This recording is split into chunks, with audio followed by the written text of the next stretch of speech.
Los periodistas.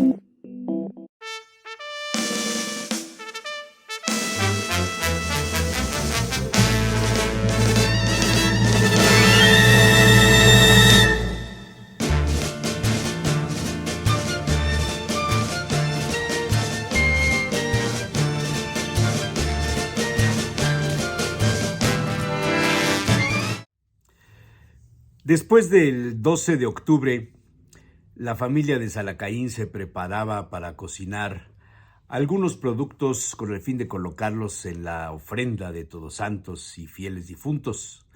Fechas muy especiales para la gastronomía poblana, donde aparecían los secretos de la abuela y de las tías, pasados de boca en boca y siempre reservando algún truco para evitar la competencia.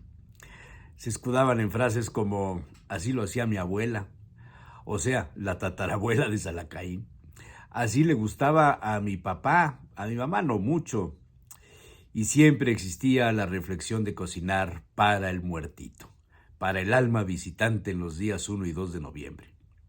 Cuando niño, el aventurero Salacaín probó infinidad de guisos, sobre todo postres de Platón, donde se volcaba el trabajo manual de moler, hervir, cocer, condimentar, hasta conseguir la consistencia exacta del dulce de Todos Santos. Pero no todo era dulce. En la cocina se empezaba a preparar los chiles jalapeños en escabeche, una receta guardada por muchos años y con algunas variantes.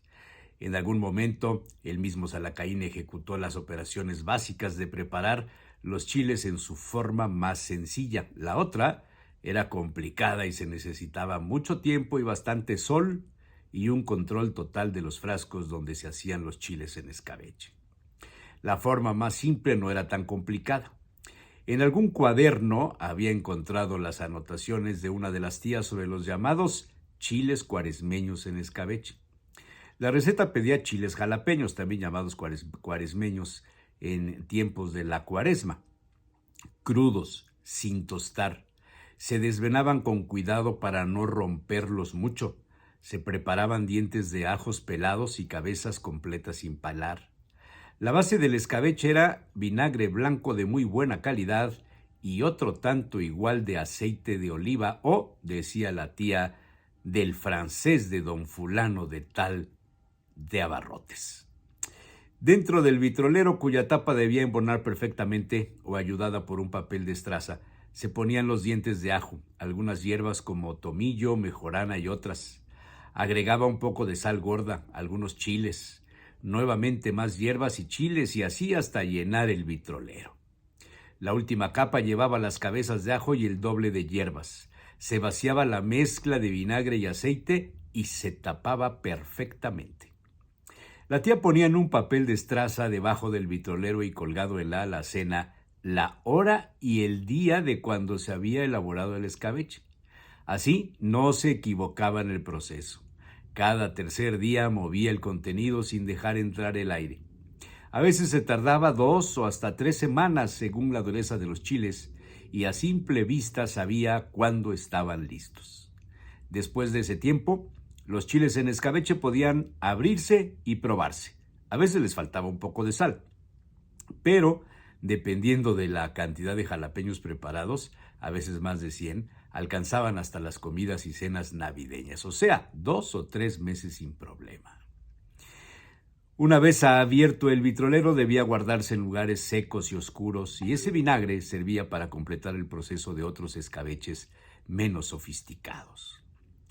Alguna vez la receta fue elaborada con los jalapeños tostados y pelados y se usaba bastante cebolla de Cholula y cabezas de ajo hervidas. Esos chiles se hacían en una olla de barro y había ciertos trucos no revelados por la tía. Salacaín disfrutaba recordar aquellos momentos y saboreaba imaginando morder un jalapeño en escabeche totalmente impregnado de vinagre y aceite y los sabores dejados por las hierbas y los ajos. Las recetas para Todos Santos, además de los platos tradicionales como el punchi, especialidad de la abuela, se completaban con el dulce de calabaza, la calabaza en tacha o uno muy especial conocido como postre de calabaza. Era laborioso de hacer. necesitaba de habilidad para calar una calabaza en el centro superior, extraer las tripas y rellenar la calabaza con azúcar normal, no refinada. Se tapaba el agujero con alguna charola o sartén de metal y se metía al horno. Pasadas unas 24 horas se procedía a pelar la calabaza, a quitarle la cáscara. El resto se molía y mezclaba con leche para ponerla a cocer hasta conseguir hacer una pasta. El proceso además se completaba con leche como manjar blanco de medio punto con almendras molidas. Aparte se colocaba un mamón rociado con vino blanco dulce y se formaba una especie de pastel de varios pisos con el mamón, la calabaza, a veces manjar blanco, y se condimentaba todo con canela molida. Aquello era verdaderamente espectacular, difícil de hacer, pero valía la pena la espera para tomar el postre de calabaza cuando se recogía la ofrenda. Hoy día es común encontrar en las ofrendas de los pueblos los dulces de azúcar en forma de animalitos o frutas, un trabajo antes artesanal y hoy dejado de lado por los artesanos y por los consumidores. La invasión de las calaveras de azúcar es notable, quizá por ser más fáciles de hacer y por el uso de moldes confeccionados de antemano, y por tanto la elaboración de estos dulces decorativos es más fácil y rápido. Pero en alguna época, alguna de las comadres de la abuela, quien había estado en un convento de claustro y luego colgó los hábitos, les sorprendió con unas figuras de alfeñique, donde el azúcar blanca se clarificaba con limón y clara de huevo, hasta conseguir la pasta para formar las figuras. Pero esa es otra historia.